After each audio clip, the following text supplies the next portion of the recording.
La responsabilité environnementale est un sujet de grande importance aujourd'hui.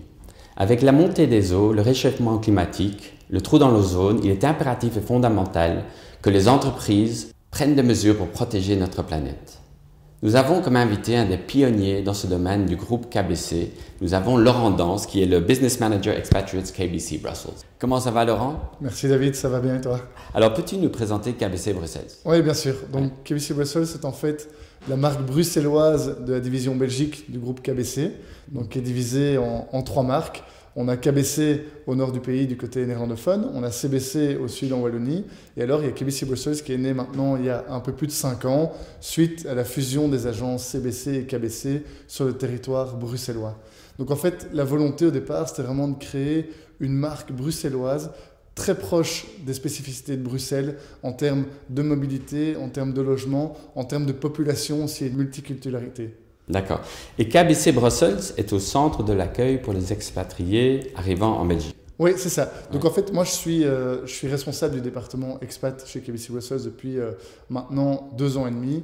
Et l'expérience client est vraiment un thème qui me passionne. C'est vraiment le moteur de notre business model chez KBC Brussels et dans le groupe KBC. L'expérience client, c'est ce qui va vraiment nous permettre de nous différencier dans un marché qui est ultra concurrentiel. Donc, en fait, c'est très simple. L'expérience client, c'est rendre notre client heureux, pouvoir le fidéliser, répondre à ses attentes et même les dépasser. Parce qu'au final, ce sont ces attentes qui vont déterminer son expérience. D'où la nécessité de bien connaître nos clients, d'avoir de la compréhension pour leurs besoins et de pouvoir anticiper leurs besoins. Et donc, tu parlais du segment expat en particulier. Effectivement, c'est là-dessus que j'ai concentré, moi, toute mon énergie depuis que je suis arrivé dans le groupe il y a 2 ans et demi. Donc, j'ai travaillé sur l'expérience client de nos clients. Avoir une offre produit de qualité, c'est très bien, c'est la base, mais ce n'était pas suffisant. Donc, j'ai passé énormément de temps et j'ai consacré énormément d'énergie à étudier le profil de nos clients expats. C'est quoi un expat? C'est quoi ses besoins? Comment il interagit avec la banque? Qu'est-ce qu'il attend d'un banquier assureur aujourd'hui? Quels sont ses points de stress? Quelles sont les différentes étapes de l'expatriation? Voilà, ça a été vraiment le processus qui me permet aujourd'hui d'offrir une expérience client que j'estime unique sur le marché, dans le sens où on répond à l'entièreté des besoins de base de nos clients à l'avance et à 100% à distance, de manière à ce qu'on puisse les accueillir de manière optimale en Belgique. Donc ça veut dire que le premier jour où notre client met ses pieds en Belgique, tout est prêt, ses cartes l'attendent déjà en agence et on peut vraiment prendre le temps de s'intéresser à lui, de le comprendre, de lui parler, de sortir de notre rôle de banquier. Et j'y reviens d'avoir vraiment faire profiter à nos clients de notre expertise de Bruxelles et du marché bruxellois. C'est ça. Et donc, on en parlait par rapport aux besoins des expatriés. C'est souvent d'avoir une personne qui connaît le quartier, etc. Ouais. Et dans la responsabilité environnementale, Ouais. votre ambition de limiter le transport, vous engagez donc des Bruxellois pour l'agence KBC Bruxelles qui connaissent aussi le quartier, les écoles, etc. Est-ce que ça, c'est fortement apprécié? Oui, tout à fait. En fait, c'est vraiment ça qui fait la différence. Un client expat, le délai entre le moment où le client apprend qu'il va s'expatrier et où il arrive dans son pays d'expatriation est très court. C'est vraiment un moment de stress pour lui qu'on essaye de diminuer en fait en l'accueillant de manière parfaite. Donc le fait d'avoir quelqu'un qui connaît son quartier, qui peut le conseiller directement, voilà, quelles sont vos activités principales, du foot, de la danse, autre chose. Voilà, il y a une école de danse là, il y a un club de foot là, il y a un parc pour aller courir à cet endroit-là, il y a quelques restaurants ici. Comment est-ce que vous faites vos courses chez vous, dans des épiceries locales, dans des grandes surfaces? En fait, on sort vraiment de notre rôle de banquier. C'est ça qui fait la différence. Est-ce que la banque devient presque une conciergerie à ce moment-là? Non, on ne peut pas parler spécialement de conciergerie, mais en tout cas, le but aussi, c'est de rendre les interactions avec nos clients les plus fluides possibles, mais aussi de multiplier ces interactions.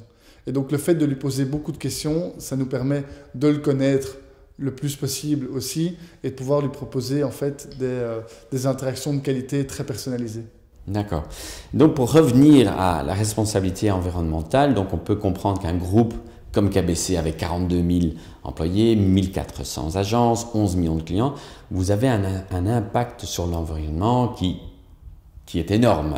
Oui. Et comme la plupart de tous ces groupes. Et vous étiez pionnier dans le sens pour faire des efforts dans l'ISO 14001. Est-ce que tu peux nous parler de ça? Oui, tout à fait. Mais donc ça a évolué très vite et nous aussi, chez KBC, on a fait beaucoup d'efforts en peu de temps. Donc c'est vrai que cette tendance verte écologique n'était réduite qu'à une tendance, il n'y a encore pas si longtemps, était utilisée vraiment comme outil marketing par les sociétés. Aujourd'hui, je considère ça comme une réelle obligation pour les sociétés.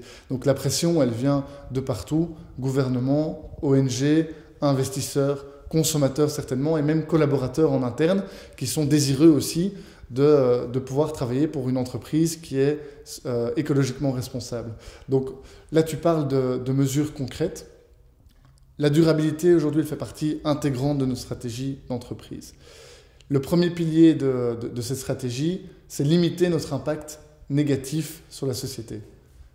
Et ça se traduit par exemple par des mesures très concrètes au niveau de l'électricité renouvelable. Donc on a un objectif d'atteindre 90% d'électricité renouvelable d'ici 2030. Au niveau de la limitation d'utilisation du papier. Donc ça c'est très important et on a la chance de travailler dans un groupe qui est très avancé au niveau technologique et digitalité, ce qui nous permet d'avoir les outils nécessaires pour le faire. Ou alors de l'empreinte carbone. Donc il faut savoir qu'entre 2019 et 2015, on a diminué quand même de 43% notre empreinte carbone. C'est quand même un pas en avant. Dans ta question, il y a un mot qui est super important et tu as cité ISO 14001, c'est le terme engagement. Je pense que pour progresser sur le long terme et pour avoir des résultats vraiment significatifs, il faut pouvoir s'engager. Donc c'est ce que KBC a fait avec le label ISO 14001. C'est un label qui se renouvelle, je pense, tous les 5 ans. Donc ce qui nous oblige à ne pas nous reposer sur nos lauriers, mais toujours nous remettre en question pour progresser et être encore meilleur chaque jour. D'accord. Et le fait que la durabilité est intégrée dans votre politique de rémunération, tu peux expliquer ça? Oui, donc en fait, chaque collaborateur reçoit des objectifs clairs en termes de durabilité. À la fin de l'année, on fait le point sur les objectifs. Si les objectifs sont remplis, il y a une prime de rémunération qui est versée aux collaborateurs. Mais au-delà de cette prime, le deuxième pilier, donc le premier pilier, c'était limiter notre impact négatif. Le deuxième pilier, c'est vraiment encourager un comportement responsable auprès de chaque collaborateur. Donc je crois que c'est vraiment ça le but. Tu l'as dit, il y a 42 000 employés chez KBC, donc il y a un impact réel qui peut y avoir si on parvient à encourager chacun de nos collaborateurs à avoir un comportement éco-responsable. D'accord. Et est-ce que par exemple l'année passée, vous avez eu votre prime? Vous y êtes arrivé? Oui. Ouais. Oui, et c'était basé sur quoi? Donc il y a des critères comme j'ai dit au niveau du papier, au niveau des ventes digitales aussi notamment. On encourage vraiment nos collaborateurs à promouvoir nos outils digitaux. Aujourd'hui, chez KBC, chez KBC Brussels, par exemple, un crédit hypothécaire qui représentait une masse de papier, aujourd'hui, tu signes ton crédit hypothécaire sans sortir de chez toi. Voilà. Donc, on pousse nos collaborateurs à promouvoir nos outils digitaux qui nous permettent d'avoir un impact réel au niveau écologique. Et alors, par rapport au fonds d'investissement qu'on pourrait dire verte, est-ce que tu peux nous parler de ça? Oui, tout à fait. Donc, en fait, c'est le troisième pilier, renforcer notre impact positif sur la société cette fois. Et je pense que tu nous as présenté comme pilier. On est pilier en tout cas dans le sens où on est la première banque en Belgique à avoir lancé un fonds d'épargne pension durable et la première banque en Belgique à avoir émis une obligation verte. Donc oui, on avait réellement un rôle de pionnier là-dessus. Clairement, on a une demande de nos consommateurs aujourd'hui de transparence au niveau de nos fonds. Donc ils nous demandent la composition de nos fonds. Donc c'est ce que je disais au départ au niveau de la pression qu'on reçoit. Au départ c'était une tendance, aujourd'hui c'est vraiment une obligation, on le ressent. Et on est très fiers de ça. Au niveau de l'impact environnemental, tu parles d'investissement, c'est un thème. Au niveau de la mobilité, c'est un autre thème important où on offre vraiment des solutions multimobilité. On offre une solution de leasing vélo par exemple. On offre des solutions d'assurance pour les 2 roues. Tu ne verras jamais en période de salon de l'auto chez KBC Brussels une campagne avec une voiture. Tu verras un Segway, tu verras une trottinette, tu verras un vélo électrique, tu ne verras pas de voiture.